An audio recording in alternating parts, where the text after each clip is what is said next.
Welcome back. We are in conversation with Consul General of the U.S. Embassy, New Delhi, Josh Glazarov. So, Mr. Glazarov, tell us that has paying visa fee online, has it become easier? Is it like earlier we used to involve the other banks as well? Now, what is the main process? I mean, still you have to go through a bank, or you can actually use your credit card or debit card to pay the fee? We've switched to 3 different ways of paying, and I encourage you to take a look at our website and look at all the details, whichever is most convenient for you. We've always had the ability to pay at bank branches across India, but we've actually vastly increased the number of branches that you can use to, I think it's over 1,800 branches now. We also have an opportunity to use your bank transfer system if you'd like, or you can pay by mobile phone, whichever is easy, most convenient for you. Wonderful. So, once again, how much time does it take to process one application? I mean, it's very important for the viewers to know. Sure. We actually process 97% of our visas by the next day. All right.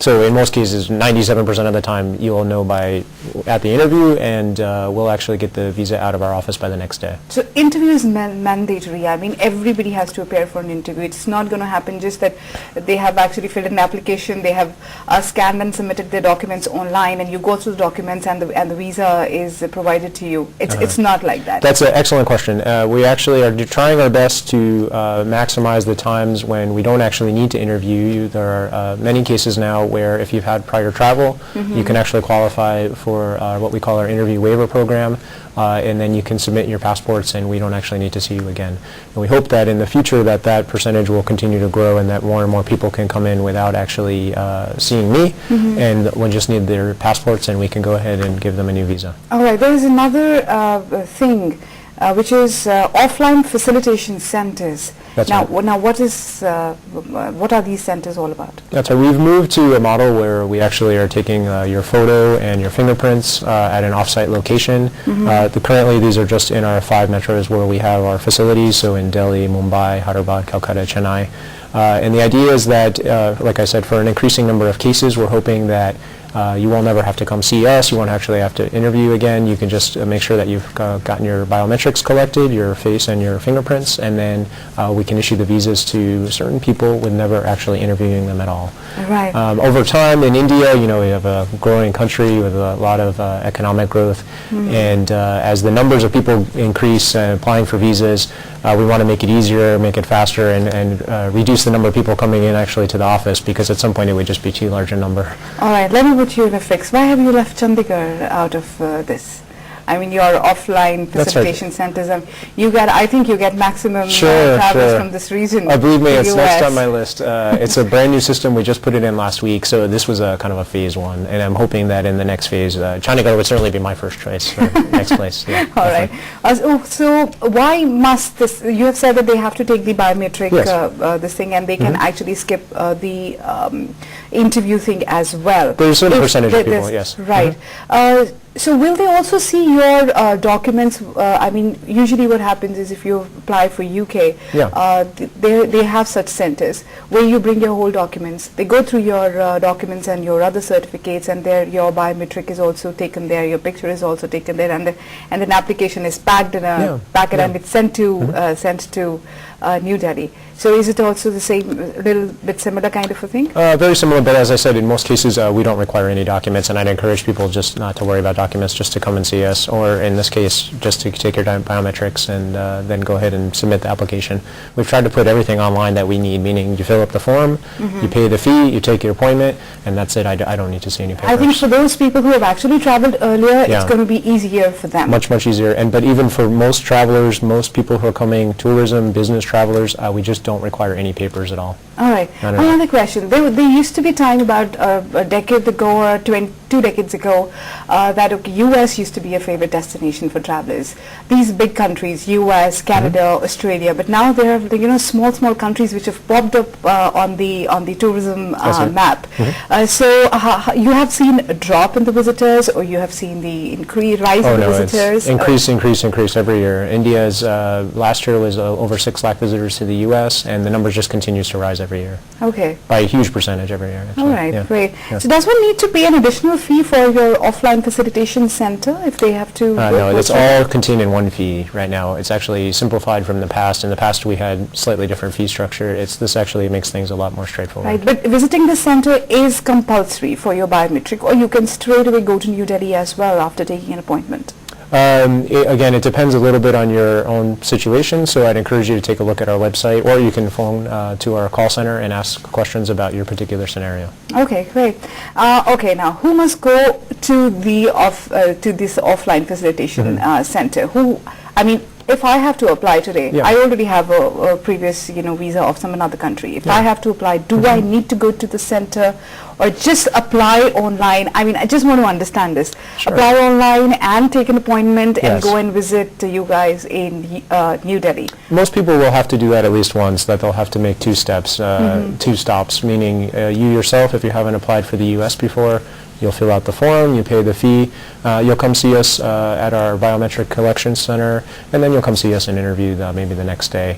But then I hope that would be the only time you'd ever do it ever again. I would probably never see you again ever. Right. Can someone, under some circumstances, if there's an emergency, can they authorize a person to actually go on their behalf for the visa thing? No, but we do offer emergency appointments, and in a real life and death emergency, we take people, you can just walk in. Okay. Yeah. All right, great. How have the volumes of visitors from India to the US and US to India changed, after the deeper engagement That's right. between the two countries in the recent time? Well, Justin, I always like to say at the embassy that I'm in the real business of putting India and U.S. closer together, because we have so many ties growing each day with people visiting each way. We actually had over 1 million American citizens visit India last year, which was a record. And as I said, we had over 6 lakh Indians visit the United States last year, which was also a record. Right. So in my time in India, we've seen nothing but growth on both sides, and I think that's going to continue. Right. So tell me something about the travelers from US Sure. to India. Yeah. When they come here, do you see them facing a lot of problems over here and getting in touch with you guys, or their travel has been smooth so far? Well, I would tell any American citizen out there that's watching that we're here at the embassy to help. If you do run into any difficulties, certainly please give us a shout. That's really our primary responsibility, and as a consul general, is something that I take very seriously. But I would say the vast number of travelers from the U.S. are finding India a great place to come and see. My mother-in-law's been here 5 times now, so Okay. she comes all the time. Right, Yeah. that's interesting. Would you say that U.S. will or is welcoming Indians with open arms now? For tourism? For tourism and Absolutely. other categories as well? Oh, sure. As I said, we have over 1 lakh students, and we try our best to get more students each year. Mr. President Obama, let me tell you, he made it very clear to us around the world that we wanted to encourage more tourists to come to the U.S., and we've taken that very seriously in India, and that's why we've gone through all these steps to make things easier. Right. Now, what I've figured out so far by interviewing other consultants and Yeah. agents, I think getting a U.S. study visa is a lot easier. A travel visa, a visitor visa, or a tourist visa is also a little easier. Sure. But when you are thinking of, you have taken your education from here, you have worked here for some time, and now you want to move to the land of dreams, I would say, right? But then they find it difficult to get hold of a work a permit kind of a thing. And Yes, sir. people over here in this region, especially the agents and consultants, they hesitate talking about it. And they just do not want to talk about it. They just only want to talk about tourist visas and the study visas. Why so? I don't know much about the agents and consultants. We don't actually have any relationship with agents and consultants, but I In will this say... region particularly? No, I mean, generally speaking, our process is so straightforward and so easy. We tell everyone you don't need to go to an agent or a consultant. We want you just to come to our website. But on the work visa front, also a very positive story in India. We had a record number of work visas issued last year, and we're, I think, going to break that record again this year. So I'm not sure the perception is maybe, but from our side, the numbers have grown significantly. So would you say that the people should opt for the better career opportunities there in U.S.? It's going to be easier for them? I don't give career advice, I'll tell you, at least not for the general public. Moving on that basis to your country, if they want to, with their families. Yeah, again, the easiest thing is for me to say is if you have a visa question, please take a look at our website or our Facebook page. Right. I can't actually give specific career advice. That's not what I do. But when it comes to visas, I will try to make the job easier if I can. Right. So are you issuing more of visitor visa, work and study visas? I mean, as compared to your past experience? Yeah, as I mentioned, in the last year we've had just about 7% growth in the business tourism category, which for us would combine the same category. And again, we issue 10-year visas, so that's a huge growth for us, a number of people that now can travel for up to 10 years. Right. What is it that common citizens should guard against while seeking a U.S. visa? Really, you mentioned agents. I just tell everybody, just be prepared to tell us this story. You don't need to bring any documents. We're not going to ask for look at papers. We just want to hear what's happening and where you're going, and just feel free to tell us the truth. Right. I think this process is much easier, and they can actually do it on their own rather than, including a middleman. That's right. Definitely. Right. Do you have any authorized agent to counsel prospective visitors to the U.S., particularly students? That's right. We have what we call the USIEF. That's the U.S. India Educational Foundation. Mm-hmm. Again, you can reach out to them through our website, and they do a ton of educational advising all across India. Right. I can't remember the next time we're going to be here in Punjab, but we come here frequently and do sessions across the state.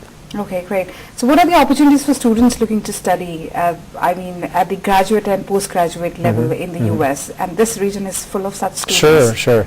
I think the U.S. is a great destination for studies because we have so many kinds of institutions at varying levels and varying topics that you can work on. So I think it's just tons of opportunities out there for people who might be interested in pursuing further studies in the U.S. Right. So not as a Consul General, but as a U.S. citizen. Sure. How your experience has been in India so far? Oh, it's fabulous. I actually, I'm on my 5th year because after 3 years wasn't enough and I actually stayed longer. I wanted to continue on. All right, that's brilliant. Yeah, that's amazing. Definitely. That's actually it brings smile on our faces that you like our country so much. Yes, definitely. Right. Thank you so much, Mr. Gazwa. Thank you so Jessica. much for coming on to our studios and sharing such a valuable information with our viewers and with us as well. Thank you very much. Right. Thank you. Okay. In today's episode with Consul General of the U.S. Embassy, New Delhi, Josh Glazarov, we discussed the new visa processing system, its nitty-gritties and ways and modes of applying. But greener though it may seem, one must not follow the path blindly. So open up your eyes, rise up to the right opportunities and grab only the best.